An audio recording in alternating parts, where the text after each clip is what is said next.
Mid wait செக்மெண்ட்டில் classic 350 அடிச்சிக்க பைக்கே இல்லை. எத்தனையோ மோட்டார் சைக்கிள் பிராண்ட்ஸ் இந்த செக்மெண்ட்டை டாமினேட் பண்ண ட்ரை பண்ணுறாங்க. பட் இந்த செக்மெண்ட்டில் நான் தான் கிங்குன்னு ப்ரூவ் பண்ணுற மாதிரி கிளாசிக் 350யோட சேல்ஸை அசைக்க முடியலை.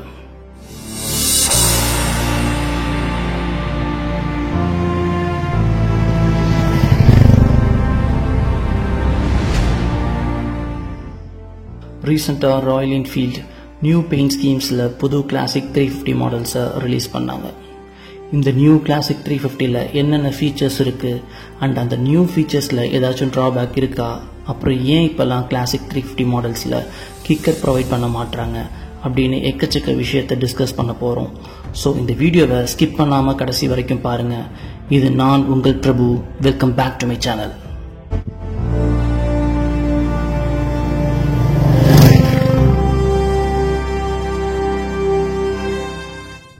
நியூ அப்டேட்டட் கிளாசிக் 350 5 கேட்டகரிஸில் கிளாஸிஃபை பண்ணலாம்.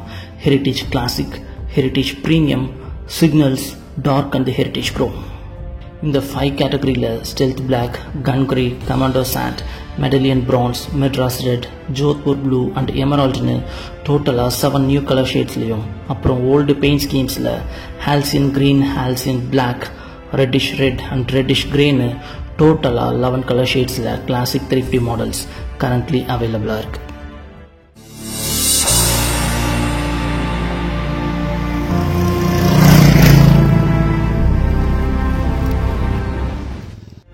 அப்டேட்டட் நியூ கிளாசிக் 350 மாடல்ஸ் எல்லாம் டுவல் சேனல் ஏபிஎஸ்லையும் and then old halcyon and reddish series எல்லாம் சிங்கிள் சேனல் ஏபிஎஸ்லையும் வருது. இந்த நியூ கிளாசிக் 350s ஒவ்வொரு வேரியண்ட்டை பொறுத்து நியூ ஃபீச்சர்ஸ் டிஃபர் ஆகும். ஃபர்ஸ்ட், எல்லா கேட்டகரியிலையும் என்ன விஷயம் காமனாக இருக்குன்னு பார்த்துடலாம். ஃபர்ஸ்ட், லிட்ரலி எல்லா நியூ மாடல்ஸ்லையும் LED head lamp and the gear position indicator காமனாக வந்துடுது. அண்ட் இந்த நியூ எல்இடி ஹெட் லேம்ப் எப்படி இருக்குன்னு லேட்டராக நான் இந்த வீடியோவில் டிஸ்கஸ் பண்ணுறேன்.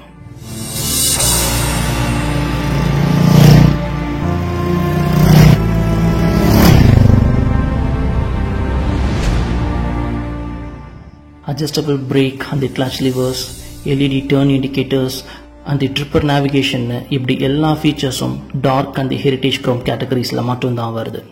In front of us is the gun grey which belongs to the dark variant. இந்த நியூ பெயிண்ட் ஸ்கீம் பார்க்க ரொம்ப சூப்பராக இருக்குது. New LED head lamp setup ஓரளவு டீசெண்டான வெளிச்சத்தை கொடுக்குது. பட் எஸ்பெஷலி இந்த கன் கிரேவன் நைட்டில் ட்ரைவ் பண்ணும்போது லைட் ஃபோக்கஸ் நேராக மரத்தில் அடிக்குது. ஸோ இதை நமக்கு ஆப்போசிட்டில் வண்டி ஓட்டிகிட்டு வரவங்களுக்கு ரொம்ப டிஃபிகல்ட்டாக இருக்கும். அண்ட் தென் சில டைமில் ரிஸ்கில் கூட முடியலாம். ஓல்டர் ஹேலஜன் செட்டப்பில் டூம் அட்ஜஸ்ட் பண்ணலாம். பட் இந்த நியூ மாடல் டூமில் அட்ஜஸ்ட் பண்ண முடியுமான்னு எனக்கு தெரியல.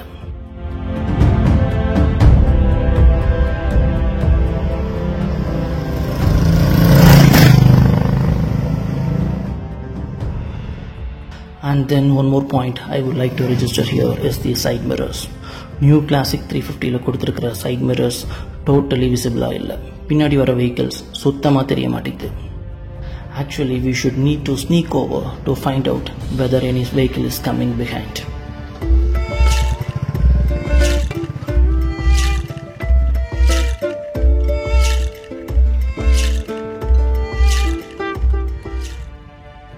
பழைய ஓல்டர் யூசிஇ கிளாசிக் 350 மாடல்ஸோட கம்பேர் பண்ணும்போது நியூ ஜே பிளாட்ஃபார்மில் வைப்ரேஷன்ஸ் ரொம்ப கம்மியாக இருக்குது.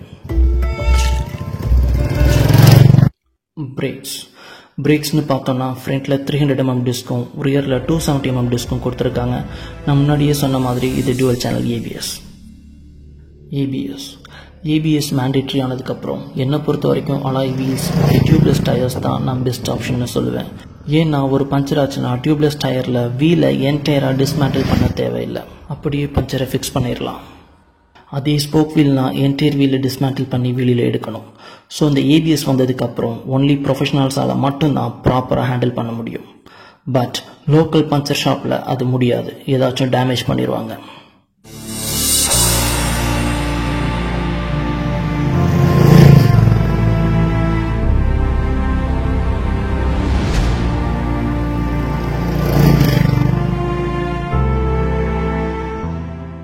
Suspension. Frontல 41 mm conventional telescopic forks, 130 mm travel ஆகிற மாதிரி கொடுத்துருக்காங்க. ரியரில் 6 step adjustable twin tube emulsion shock absorbers வருது. இன்ஜின் பார்த்தீங்கன்னா 349cc single cylinder air cooled mill. அது 20.2 bhp பவர் அண்ட் 27 Nm டார்கையும் ப்ரொடியூஸ் பண்ணுது. ஏர்லி மார்னிங் பைக்கை ஸ்டார்ட் பண்ணும்போது சவுண்ட் கொஞ்சம் ஜாஸ்தியாகவும் ஷார்ப்பராகவும் இருக்கும். அண்ட் தென் இன்ஜின் வார்ம் ஆனதுக்கப்புறம் சவுண்ட் பிளெண்டட் மேனரில் மாறிடும்.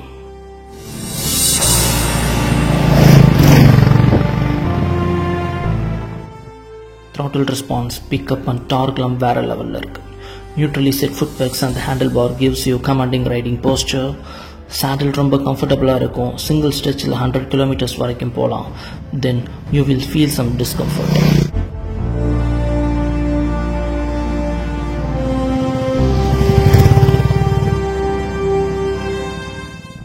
100 to 110 வரைக்கும் தாராளமாக க்ரூஸ் பண்ணலாம். பழைய UCE கிளாசிக் 350 மாதிரி இல்லாமல் இப்போ டயர்ஸ்லாம் நல்லா வைடராகவே கொடுத்துருக்காங்க. ஃப்ரண்ட்டில் 19 inch 100/90 செக்ஷன் டயரும், ரியரில் 18 inch 120/80 செக்ஷன் டயரும் கொடுத்துருக்காங்க. ஸோ ரோட் கிரிப் வேறு லெவலில் இருக்குது. ஹேர்பின் பென்ஸ்லலாம் நல்லா லீன் பண்ணியே ஓட்டலாம். ஹசார்ட் லேம்ப்ஸ் ஃபாகி கண்டிஷனில் ரொம்ப யூஸ்ஃபுல்லாக இருக்கும். USB சார்ஜிங் போர்ட் பை டிஃபால்ட்டாக பைக்லேயே வருது. ஸோ எப்போ வேணும்னாலும் ஃபோனை சார்ஜ் போட்டுக்கலாம்.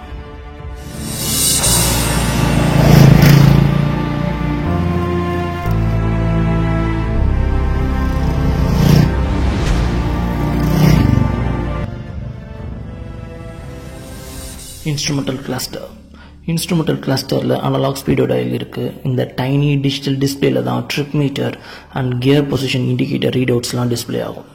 இந்த மாடலில் நான் ஏற்கனவே சொன்ன மாதிரி ட்ரிப்பர் நேவிகேஷன் பை டிஃபால்ட்டாக வந்துடும்.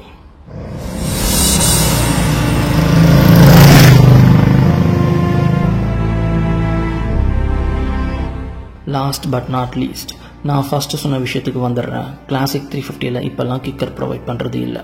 அதுக்கு ரீசன் நியூ பைக் எல்லாமே ECU பேஸ் பண்ணி தான் ஒர்க் ஆகுது. ஸோ ECU ப்ராப்பராக ஒர்க் ஆகிறதுக்கு பேட்ரி சப்ளை ரொம்ப முக்கியம். இன்கேஸ் பேட்ரி ட்ரெயின் ஆன கண்டிஷனில் கிக்கரை யூஸ் பண்ணி ஃப்ரீக்வெண்ட்டாக ஸ்டார்ட் பண்ணால் ECU டேமேஜ் ஆகிடும். ஸோ அதான் கிக்கர் கொடுக்கறது இல்லை. எமர்ஜென்சி கண்டிஷனில் பைக்கை தள்ளி விட்டு ஸ்டார்ட் பண்ணிக்கலாம். பட் ஃப்ரீக்வெண்ட்டாக அப்படி ஸ்டார்ட் பண்ணாலும் ECU டேமேஜ் ஆகிரும்.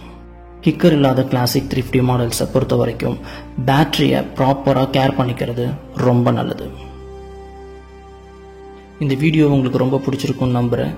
மறுபடியும் இன்னொரு வீடியோவில் சந்திக்கலாம். நன்றி, வணக்கம்.